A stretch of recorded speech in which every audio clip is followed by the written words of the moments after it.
Welcome to Common Ground Discourse, everyone. We are your hosts. My name is Shane Swor. God's peace. I am Brother Kenneth Hosley. All right, if this is your first time tuning in to Common Ground Discourse, Kenneth and I have launched this project to discuss some sensitive topics, topics that people often argue with, and we're trying to find common ground and just open the conversation to our audience. And today what we're going to focus on is the question of college. Should you go? Should you not go? Is it for everyone?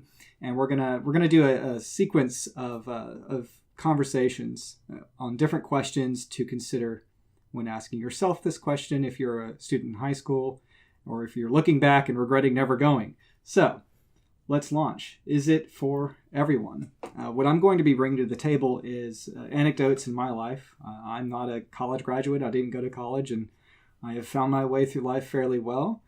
Kenneth Hosley, on the other hand, has. So let's go through, let's start with you. Why don't you give your experiences with college? What is your degree in, and where has that led you now? Okay.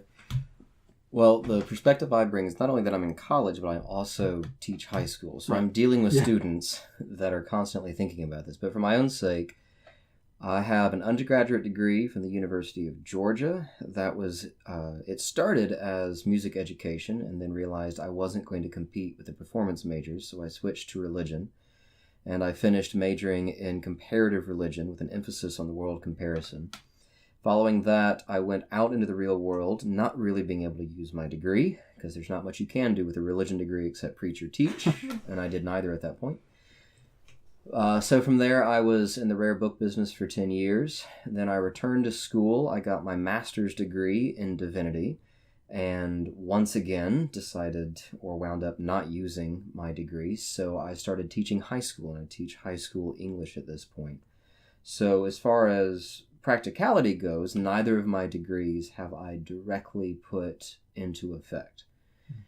Tacitly, however, both of my degrees I use on a near daily basis in my work. I used it when I taught or when I worked in the rare bookstore, because the religious degree and religious and comparative degree taught me history. It taught you can't learn about religion without learning about the history of the world that goes with it. Mm-hmm. So that and books went hand in hand. And now working in the high school, the pastoral care and the pastoral counseling that I learned with my master's of divinity from Emory, I use definitely on a near daily basis in my school with my students. Mm-hmm. Neither of those would I have thought that is how I'd be applying. Right, yeah. But I think that's kind of, that's a critical point, because when you look at going to college, you don't really enter saying, well, I hope this helps me out in some way, whatever career I end up going with. Normally when you enter college, you do so with the intent of building a career specifically on everything you're going to learn.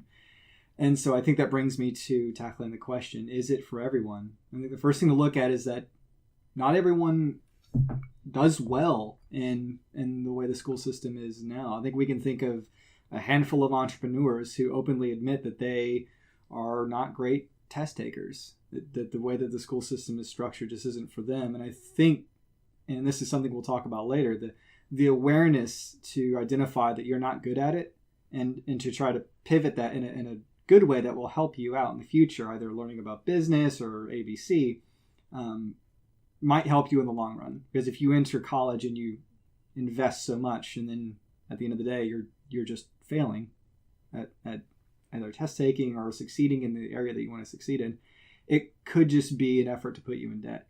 Now, of course, this isn't for everyone, but I think it's important to look at yourself. If the student listen to this right now, it's important to look at yourself and figure out, is it something you're good at? And if not, can you find a way to become better at it? Or I think a bigger question we should go on here, what is it that you want to do for a living? If you want to just go to school for business, I would probably recommend you not go to college. There's so many different ways to learn about how to be good at business and get into it. I mean, that's my story, and I won't go too much into it here.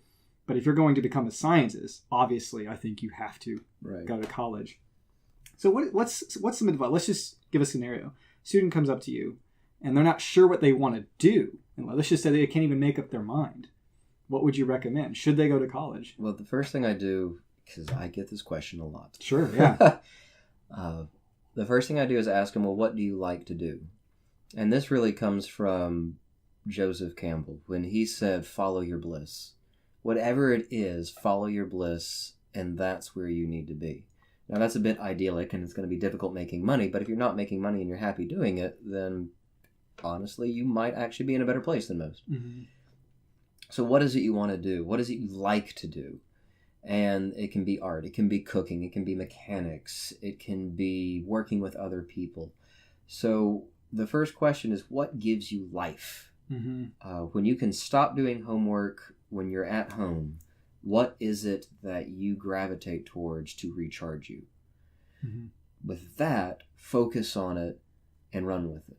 And that's how I wound up majoring in religion, because I was there for music ed, couldn't get into the music studio with the performance majors, and I had just happened to take a religion class my first semester freshman year that was a 4,000 graduate course, and no one told me the higher numbers meant a harder course.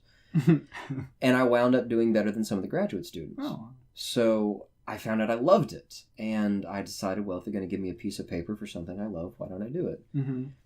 And I don't regret that. I look back at a degree that I rarely use explicitly, and yet I use it because it is my passion, and because I love it, I use it in so many other ways. Mm-hmm. So if it is a degree that will allow you to do what you love and dig into it in an academic field and give you resources you normally wouldn't have elsewhere, then by all means, go for the education. And that's a good point. I want to build on that just to kind of wrap this up at the end, but it might take some time. I think when we think about going to college, we're thinking about, this is going to be my primary vocation. This is what I will do full time. Perhaps it doesn't have to be the case. If somebody, for example, loves to paint, well, we can obviously see that painters make wonderful money now. I'm just kidding. They don't. but what you'll do is when you do career research and you're like, oh, painters can make up to this. I think it's really easy and seductive even to say, oh my God, I could be making $160,000 a year painting lilies. Right. But that's not the case. I mean, I know a few artists and they're struggling. They're digital artists and they're struggling in the digital age. But what you might want to think about is you can focus on building a career that can make you good money so that you can be happy, so that you can afford, maybe even as a side hustle, doing the thing you love most that you can then potentially turn into a career. Because it's hard to convert an education immediately into something that will be successful without going through some sort of workforce first, right? So that I think I would plant that as a seed. Right. If you have a passion, sure, go to college for it, but maybe understand that you want to develop a different skill that could make you the money that will make you happy, and then maybe focus on your passion as a side hustle, convert that into something you can do full time. Now, I'll be very realistic, and I'll throw the brakes on what I just said. Okay. Because for me, it was okay for me to go out and get that degree. Yeah. That's because I got my degree 18 years ago, or started my degree 19 years ago. Right. And finished in 2003. If I were to do that now, I would be saddled with so much student debt that I would have to find a job that pays well, which means if I'm going to college to suit my interest and find what feeds me so that I can do that on the side, then all of a sudden education becomes this luxury for those that can afford it. It's a luxury hobby, is college education now. And I don't think college education is ever meant really to do that. It's not supposed to be a hobby of largesse. Yeah. It does need to be a place that puts everybody on better footing where they are so they can be competitive in the world. Right. And I have a huge issue with the drastic increase in cost in both private but especially public education. It's obscene how much it mirrors for-profit when these are supposed to be public institutions for the good of the public. Yeah, I mean, this could easily branch to a different conversation, because that's why I did not go. I never agreed with the pricing structure. It angered me almost to an extent, and I said, no. I mean, I wanted to go. I wanted to have those experiences, but I'm one of the most frugal people I know. And I knew there was a way that I could be happier and make money without having to buy into that. Right. So I think we can end the conversation there. I hope that it's sparked some additional thought to any students that might be considering going to college or are undecided. And we'll continue the conversation with some other topics. Absolutely. I think our next episode, we can definitely start with the cost effect of college, the problem with the now for-profit colleges, and how does that balance with trade certificates and education outside of college as an alternative. Yeah, good idea. We hope you've enjoyed what you've heard and engaging in our conversations here on Common Ground Discourse. If you liked what you heard, please subscribe to us on YouTube.